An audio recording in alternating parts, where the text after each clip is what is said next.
multifamily investors are going to be thinking about a few financing strategies under the new administration. There's uncertainty right now as it relates to the direction that Fannie and Freddie are going to be going with respect to the admin's position on accelerating the privatization of it.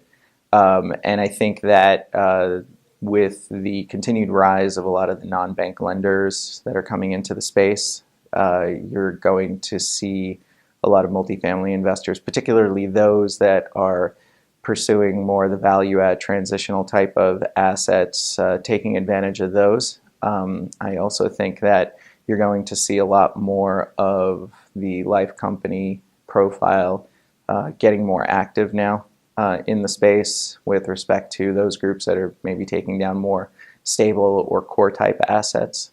And I think you're going to see as well with the deregulation possibilities associated with traditional banks, more balance sheet lenders getting active again as it relates to, again, the same type of permanent, stable type assets that multifamily investors are taking down.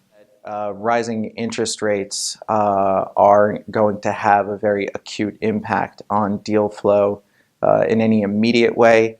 I've always thought that it's really more function of how much capital is in the space. And as it stands right now with real estate, there is just a tremendous amount of capital that currently exists, both in terms of private investors, institutional investors, and even foreign capital that is pursuing deals both on the equity as well as on the debt side, where you have both the traditional lenders as well as a lot of the alternative lender profiles that continue to grow and proliferate in the space. And so I think that with respect to the rise of interest rates, you may have some pause and maybe some slight adjustments as it relates to price point, as it relates to more of the stable assets, but I think we're not going to see any significant impacts happen, at least as it relates to 2017. That we're definitely going to see a rebound in the energy market. The administration as well has indicated $1 trillion commitment through public-private partnership with respect to different projects. We just saw these pipeline projects just get approved by the new administration right out of the gate. And I think that that's going to have a very strong impact as it relates to multifamily in particular, as it relates to places that are high-density markets that benefit from infrastructure investment. New York City is a great example of that. I always like to point to the 2nd Avenue subway line. You can already see an appreciation in the residential rents for apartment buildings that are east of 2nd Avenue as a result of that line.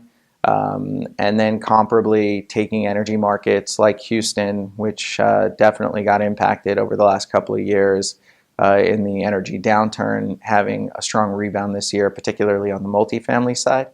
And then I think you're also going to see the pickup in multifamily development as it relates to a lot of these shale play markets like the Bakken and West Texas, which a lot of people looked at it as getting impacted by the downturn, which it did.